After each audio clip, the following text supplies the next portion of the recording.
네, 오늘 말씀은 창세기 9장 18절부터 29절까지입니다. 창세기 9장 18절부터 29절까지 노아의 예언, 아니면 노아의 족장선언이라고도 말할 수 있습니다. 예언이기도 하고 족장선언이기도 합니다.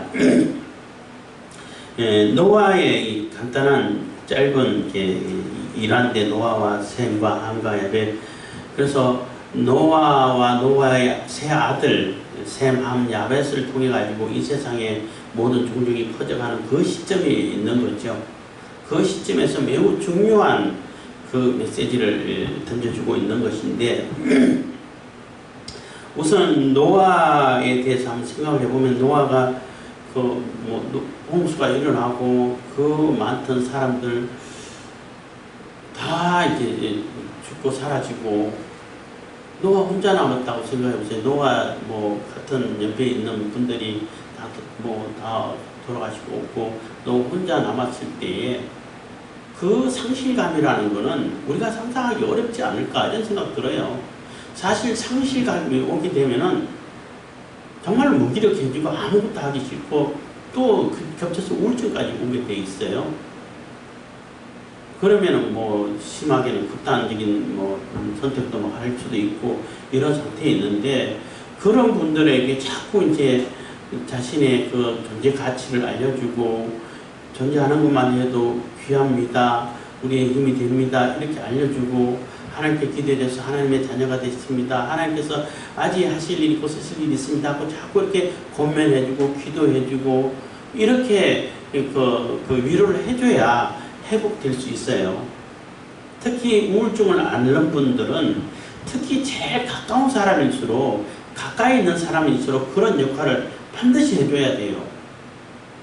그러면 관계가 가까울수록 효과는 더 이렇게 커지는 것인데, 가까이 있는 사람은 그런 역할을 못하면은 조금 이렇게 목사님이라든지 아니면은 또 그래도 좀 존경할 만한 사람들, 주변에서 좀 믿을 만한 사람들이 자꾸 그런 마음의 안심을 느끼고, 나도 필요한 존재구나, 나도 가치 있는 존재구나 라는 것을 이렇게 인식할 수 있도록 자꾸 이렇게 옆에서 도와줘야 돼요. 그렇지 않으면 혼자 절대 못 태어나.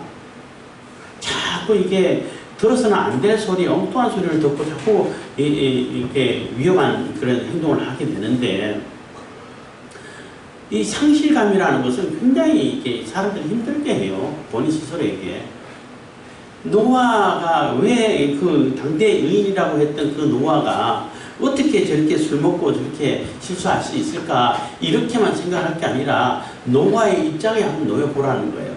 정말 물론 악한 자들도 많이, 대부분 다 악한 자들이지만 그렇게 막 박자복자하고 시끄럽고 들고 사람들이 사는 거 하고 있는데, 어느 날 하루아침 다 사라졌어요. 그 상실감이라는 것은 정말로 우리가 이해하기 힘들지 않을까, 이런 생각 들어요. 그래서 이제 노아가 이제 그 포도 농사를 지었다고 하는데, 그 아라랏산 주변에는 포도 농사가 참 잘 된다고 해요. 잘 되고, 실질적으로 거기에는 그 노아의 농원, 노아의 포도원이라는 그런 이름을 가진 마을도 있다고 해요. 그만큼 포도 농사가 잘 되는데, 어쨌든 포도 농사를 지었고, 또 이게 포도주를 먹었다고 할 때에 그 한 번만 먹었다는 얘기 아니에요. 상습적으로 먹었다는 얘기, 매일매일. 그러니까 알코올 중독이 된 상태라고 볼 수도 있죠. 어쨌든 그런 상태인데, 그때 이제 그 시점에서 이제 아주 중요한 이 사건이 벌어졌고, 술 먹으면은 몸이 덥다 보니까 옷을 훌렁훌렁 벗어젖힌다고 하는데, 그 어떤 유튜버가 그런 얘기를 하더라고. 자기도 몰랐는데 자기 주사를 알게 됐다고. 무슨 얘기냐 했더니, 자기 술을 이만큼 취하면은, 그래도 다행히 집에 와서 남편을 통해서 알았다는데, 그냥 옷을 다 훌렁훌렁 다 벗어 제낀다는 거예요. 그냥 완전히 속옷까지 다 벗어가지고 그러고 잔다는 거예요. 그랬더니 남편이 절대 딴 데 가서 술 먹지 마, 이렇게 이제 경고를 했다고 얘기를 한 걸 들었어요. 몸이 덥다 보니까 다 물렁물렁 벗어 제끼는데, 아무 데서나 그렇게 해버리면 안 되잖아요. 그래서 절대 다른 데 가서는 절대 술 먹지 말고 집에서만 먹어 이렇게 얘기를 해줬다는 얘기를 들었는데 더 웃기도 했는데 어쨌든 술을 먹고 이렇게 나체로 주무시고 계시고 할 때에 그 셈, 함, 야벳 이 세 형제가 이렇게 보고 반응하는 것이 달랐죠. 특히 거기서 가나안이라는 이름이 나와요. 그 함의 아들이라고 나오는데 뭐 넷째 아들이라고 나오는데 왜 가나안의 이름이 거론될까? 그래서 여기서는 뭐 특별히 나오지 않는데 뭐 추측하기를 아마 제일 먼저 가나안이 그 아들 손자가 제일 먼저 발견하고 아버지한테 얘기하지 않았을까 이렇게 뭐 추측들 하고 있고 또 지금 아브라함의 후손 아브라함의 자손들이 이스라엘의 이스라엘 군사들 그러니까 그 족속이라 해야 되나? 그 출애굽해가지고 지금 가나안 땅을 향해 가고 있잖아요. 가나안 땅에 있으니까 그 가나안이 어떤 지역인가 어떤 사람들이 살고 있는가를 인식시켜야 할 필요가 있다는 얘기예요. 이 모세가 쓰고 있을 당시는 이것을 창세기를 기록하고 있는 당시는 광야에서 아마 시내산에서 쓰지 않았을까 이렇게 추측을 하는데 거기 쓸 때에 앞으로 들어가야 할 가나안 땅, 즉각 뿌리하는 땅이라는 그 땅에 들어가야 되는데 그 땅에 있는 사람들이 어떤 상태에서 출발했는가를 인식시킬 필요가 있다는 거죠. 그래서 우리가 뭐 여기서 간단하게 결론적으로 얘기한다면은 셈, 함, 야벳 세 아들의 그 반응이 다른데 함은 가가지고 아버지 한테 있다고 막 조롱을 하고 희닥거리고 형제들인데 가지고 낄낄거리고 이랬다는 거예요. 지금 이 모든 민족이 이 세 아들을 통해 가지고 번져 나가야 되는데 첫 단추나 마찬가지인 거예요. 첫 단추나 마찬가지인데 그 아버지의 허물과 실수를 덮어주는 그런 것이 올바른 모습인 것이지 그걸 가지고 장난치고 뭐 희닥거리고 조롱하고 사람들이 논리거리로 만들어가지고 여기 가서 저기 가서 솜 다 내고 이런 삶을 살면은 너는 종이 될 거야. 종이 된다는 얘기는 반드시 종이 된다는 강요법이라고 말할 수 있어요. 그런 삶을 살면은 종으로밖에 못 살아. 절대 복된 삶을 살 수가 없어. 라는 얘기가 된다는 거예요. 왜 아버지가 실수해가지고 그거 좀 얘기했다고 해가지고 손자까지 그렇게 저주를 하냐 뭐 이런 주로 설교라든지 얘기하는 분들이 많으시던데 그런 얘기보다는 지금 족장이단 말이에요. 너희들이 이제 너희들을 통해 가지고 이제 후손이 종족이 번성해 가야 되는데 그런 사고방식 가지고 남의 약점을 가지고 남의 허물을 가지고 남의 그 약점을 가지고 허물을 가지고 막 그것을 이용하고 희화하고 그걸 이용해가지고 자기 욕심 챙기고 그것을 막 농담거리 삼아가지고 온데 다 퍼뜨리고 그렇게 살면은 재미있는 것처럼 여기가 보이겠지만은 한동안 코미디 할 때 그런 코미디가 있어가지고 굉장히 비판받기도 했잖아요. 재밌는 것 같지만은 재밌는 게 아니라 종의 삶밖에 안 돼. 결국은 종으로 전락할 거야. 이런 얘기가 된다는 거예요. 그래서 반대로 셈과 야벳은 아버지 하체를 보지 않고 덮어줬잖아요. 덮어줬기 때문에 하나님의 복을 받게 되고 하나님의 언약을 받게 되고 풍성하게 복된 삶을 살게 될 거라는 거예요. 우리가 살아가는 것도 마찬가지죠.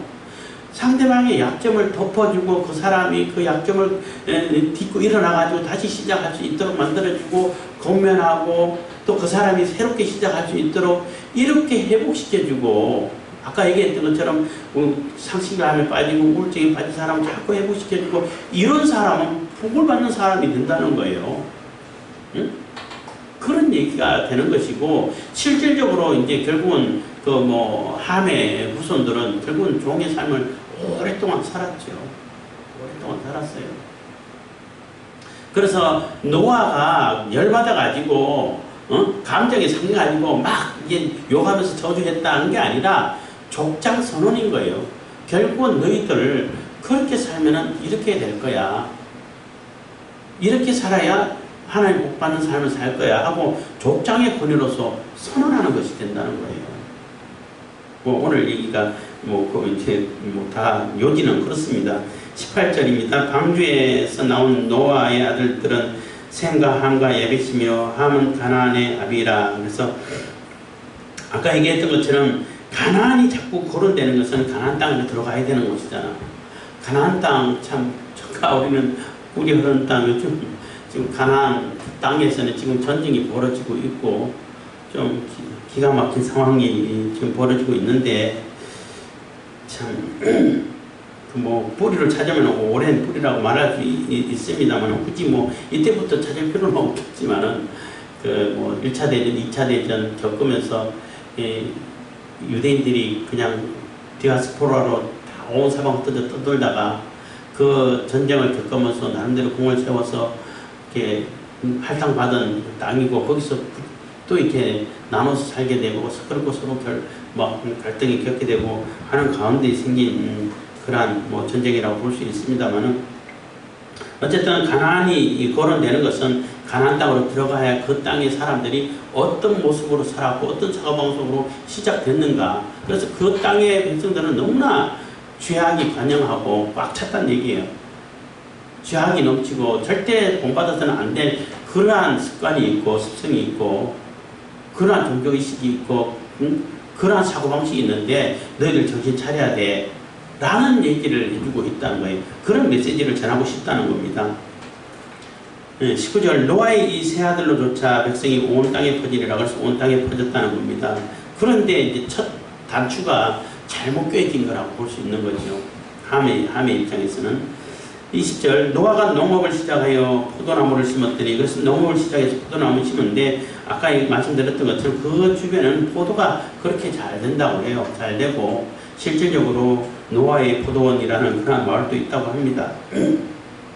포도를 심었더니 포도주를 마시고 취하여 그 장막 안에서 벌거벗은지라. 그래서 포도주를 마셨다. 이거 마셨다고 할 때는 그 상식적으로 마셨다는 뜻이에요. 오늘을 찾아보게 되면은 한 번만 마신 게 아니라 계속 매일매일 먹었다는 얘기. 지금도 먹고 있었다. 그러니까 중독이라고 볼 수 있는 거죠. 그만큼 이렇게 상실감이라든지 이게 우울증이 심했다고 볼 수 있는 거죠. 상실감이 심했다고 볼 수 있는 거죠. 상상만 해봐도 심할 수밖에 없죠. 그런데 우리가 이제 우리 입장에서는 그런 상실감이 올 때에 하나님을 바라보고 예수님을 의지하고 하나님 은혜를 생각하고 주신 복을 돌아서 생각해보면은 이렇게 하나님께서 많이 복을 베풀어 주셨는데 지금도 나를 지키시고 앞으로도 지키실 것이다. 이런 믿음을 가지고 하나님께 호소하고 기도하고 나가면은 금방 해소돼요. 금방 싹 우울증은 금방 이렇게 씻어내듯이 나아져요. 근데 내 혼자 스스로 그게 안 된다는 게 문제가 되는 거예요. 우울증 있는 분들은 스스로 그게 안 된다는 게 문제가 돼요. 그래서 옆에서 가까운 사람들이 가까운 관계에 있는 사람들부터 계속 권면해주고 같이 기도해주고 같이 기도할 수 있도록 스스로도 나중에 기도할 수 있도록 자꾸 옆에서 도와줘야 되는 겁니다. 근데 그렇게 도와줘야 되는 상황에는 아들들밖에 없잖아요. 물론 아내들도 있습니다만은 가까이 있는 사람 아들들밖에 없는데 오히려 그 아들이 막 욕을 하고 다니고 조롱하고 기닥하고 막 그런 조롱거리 농담거리로 삼아가지고 여기저기 엎드리고 다니고 그러면 안 된다는 겁니다. 22절 가나안의 함이 그 아비의 하체를 보고 밖으로 나가서 두 형제에게 고하며 여기서 고했다는 얘기도 그냥 그렇더라 이게가 아니라 막 하면서 기거리면서 조롱하면서 이렇게 했다는 얘기예요. 23절 셈과 야벳이 옷을 취하여 자기들의 어깨에 메고 뒷걸음 쳐 들어가서 아버지의 하체를 덮었으며 그들이 얼굴을 돌이키고 그 아비의 하체를 보지 아니하였더라. 그래서 그 두 형제는 아버지의 그 허물을 부끄러운 몸을 수치된 몸을 안 봤다는 거예요. 어깨에 메고 뒤로 해가지고 옷을 덮어서 전혀 보지 않고 그대로 덮어줬다는 거예요. 이해를 해주고 또 그 공감을 해주고 이런 모습이 보이죠. 누구라도 그렇잖아요. 노아 입장이 되면은 그 견딘다는 자체가 너무 힘들지 않을까 이런 생각도 들어요. 그 상실감이 아무리 당대 의인이라고 하더라도 실질적으로 그 상황 되면은 과연 제대로 버틸 사람이 몇 명이 있을까 할 정도가 되겠죠. 그렇지만 이 두 아들은 어깨 메고 말고 전혀 아버지의 그러한 그게 아버지의 실수고 아버지의 허물이고 또 아버지의 약점이고 부끄러운 부분이잖아요. 그걸 전혀 이렇게 보지도 않고 덮어주고 전혀 그것이 문제가 되지 않도록 문제될 거 없다는 것으로 이렇게 잘 이렇게 마무리 지어줬다는 것입니다. 24절 노아가 술이 깨어 그 작은 아들이 자기에게 행한 일을 알고 작은 아들은 둘째 함을 얘기하는 겁니다. 이에 가로되 가나안은 저주를 받아 그 형제의 종들의 종이 되기를 원하노라. 그래서 그 둘째 아들이 그런 실수를 하고 그런 못된 짓을 했는데 왜 그 손자의 이 이름을 거론하느냐는 거죠.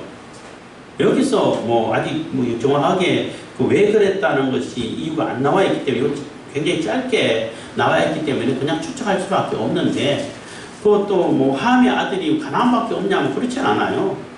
넷째 아들이 가나안이니까 아마 10장에 가면 족보가 나오는데 그 손자가 할아버지의 그런 모습을 보고 낄낄거리고 그냥 아버지 댁 가가지고 이것들하고 그렇게 됐지 않았을까라고 생각하는 거죠.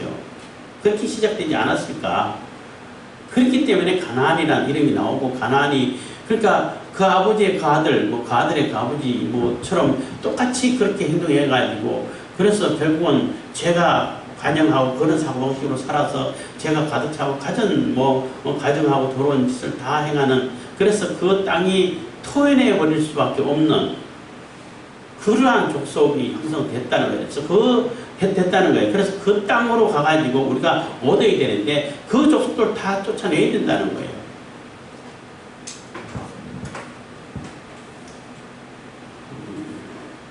26절 또 가로되 셈의 하나님 여호와를 찬송하리로다. 가나안은 셈의 종이 되고 그래서 결국은 그렇게 살면은 종으로 밖에 살지 못하게 된다는 겁니다. 그리고 셈의 하나님 여호와를 찬송하리로다. 그래서 셈이 큰 맞이가 한 그러한 자들이 그 정말로 이렇게 볼 때 위로가 되잖아요. 아버지가 볼 때 노아가 볼 때 참 위로가 되고 수치스러운 모습 보지도 않고 허물을 덮어주고 그래도 아들이 있구나라는 마음의 안심이 된다는 거죠. 좀 위안이 됐다고 볼 수 있는 거죠. 노아라는 이름 자체가 위안인데 이제는 위안을 받아야 할 상태가 된 거예요. 위로를 받아야 되는 상태가 됐다는 것입니다. 그래서 그 큰 아들을 통해 가지고 위로를 받고 작은 아들도 같이 막내도 같이 이렇게 시작됐습니다만은 그래서 하나님의 이름을 찬송하게 되고 가나안은 그래서 그 셈족을 통해 가지고 메시아가 오게 되고 이스라엘이 있고 아브라함이 있고 메시아가 오게 되고 구원의 사역을 이렇게 언약을 완성시켜가는 그런 모습을 보는데 셈족이라고 그러죠. 그래서 우리도 셈족인 것 같아요. 그래서 그 한유 동조론 이렇게 얘기를 해요. 한국과 이스라엘이 한유가 아니고 유대인이라 하는데 한이 동조론 이렇게 얘기도 하는데 그 한국 사람들하고 이스라엘 사람들 유대인들하고 너무나 생활 습성이 비슷하다는 거예요. 그런 증거도 많이 나오고 그 고대사를 연구하는 분이 하는 얘기를 들었는데 보면은 너무나 비슷하다는 거예요. 생활을 패턴이라든지 유물이라든지 이것이 너무나 닮았다는 거예요. 또 거의 똑같다라고 말할 수 그냥 표현 방식만 좀 다를 뿐이지 거의 똑같다라고 말할 수밖에 없다라고 얘기를 하고 또 태극기하고 이스라엘 국기하고도 그냥 모양만 다를 뿐인 것이지 의미는 다 똑같은 거라고 이렇게 얘기를 하는 걸 들었는데 그래서 동조 같은 조상이라는 얘기예요. 그래서 한유 동조론 한이 이스라엘 동조론 이렇게 이렇게 얘기하기도 합니다만은 같은 조상이라는 거죠. 어디서부터 이렇게 분파돼 가지고 이쪽으로 한반도로 오고 또 이스라엘 중동으로 갔는지는 모르겠지만은 어쨌든 같은 셈종이라는 것은 확실한 것 같아요. 그래서 27절입니다. 하나님이 야벳을 창대케 하사 셈의 장막에 거하게 하시고 가나안은 그의 종이 되게 하시기를 원하노라. 그래서 이 가나안은 그렇게 해가지고 결국은 셈의 종이 되기도 하고 야벳 막내 족속의 종이 되기도 하고, 그래서 셈족의 종이 되고, 또 뭐 야벳은 이제 백인들의 조상이라고 얘기도 하는데 아주 부유하게 풍성하게 장대하게 잘 살았죠. 그래서 또 이렇게 함의 그 후손인 그런 흑인들은 오랫동안 많은 고난을 당하고 종노를 했죠. 노예 생활을 했죠. 지금은 이제 뭐 이렇게 인종차별 금지돼 가지고 해방되고 한 지가 그렇게 오래되지는 않았죠. 그래서 그러한 저주가 실행이 되고 받게 되는 그러한 상황을 이렇게 보여준다는 것입니다. 28절 홍수 후에 노아가 350년을 지내고 향년 950세에 죽었더라 해서 결국 이제 노아의 시대가 이제 끝나고 노아의 이뤘던 정말로 이제 엄청난 그런 일들은 이제 다 정리되고 끝나고 이제 새로운 시대가 이제 시작된다라는 그러한 메시지도 되는 것입니다. 그래서 노아도 950세를 이렇게 살고 노아 후에도 350년을 더 살았다는 것입니다. 그래서 요거 짧은 메시지고, 그러니까 짧은 문단이라고 해야 되나? 문단이지만은 아주 주는 그런 메시지가, 우리가 중요한 메시지가 있다는 겁니다. 그래서 우리가 처음 시작할 때 어떤 개념으로, 어떤 사고방식으로 시작하느냐가 매우 중요하고, 하나님께 복을 받는 그러한 사고방식으로, 그러한 삶으로 살아야 되는 것이지, 오히려 사람들 약점 잡아가지고 그거 이용하고 그거 가장 나쁜 짓이죠. 조폭들이 그런 짓을 많이 하죠. 나쁜 사람들이 대부분 다 그렇게 하는데, 그거 종의 삶을 살고 저주의 삶을 사는 길이라는 거예요. 척경이라는 겁니다. 오히려 그 사람을 덮어주고, 그 사람이 그 약점과 또 수치처럼 있었다 할지라도 그것을 덮고 일어나고 새로 시작할 수 있도록 회생할 수 있는 그런 역할을 해주고, 평화를 만드는 피스메이커라고 합니다만, 평화를 만들어가는 그런 역할을 할 때 하나님의 복이 많은 것이지, 막 조롱하고 막 아픈 상처를 더 주시고, 또 그걸 가지고 약점 잡아가지고 또 협박해가지고 자기 이득을 취하고, 그렇게 해봐야 결코 잘 살지 못한다는 거예요. 저주받는 사람밖에 못 산다는 거예요. 그렇기 때문에 우리가 이것을 꼭 기억해야 한다는 것입니다. 그래서 노아의 세 아들을 통해 가지고 이 세상이 종족이 번성해가고 있는데, 번성해가는 처음부터 첫 단추부터 그런 사고방식으로 가서 결국은 그 후손들이 얼마나 오랫동안 이렇게 종로로 타는 그런 모습을 우리가 목격하고 있는 것입니다. 그래서 우리는 하나님의 복을 받고 하나님의 언약이 실천되는 그러한 사람으로, 그러한 족속으로 살아야 되는 것이 맞는 거죠. 그래서 우리 또 하나님의 백성되고, 하나님의 백성됨을 늘 이렇게 자랑스럽게 생각하고, 또 사람들을 자꾸 이렇게 살리는 역할, 생명을 살리는 역할을 하는데 내가 쓰임 받도록 우리 여러분들 또 우리들 다 힘쓸 수 있길 바라겠습니다. 기도하겠습니다.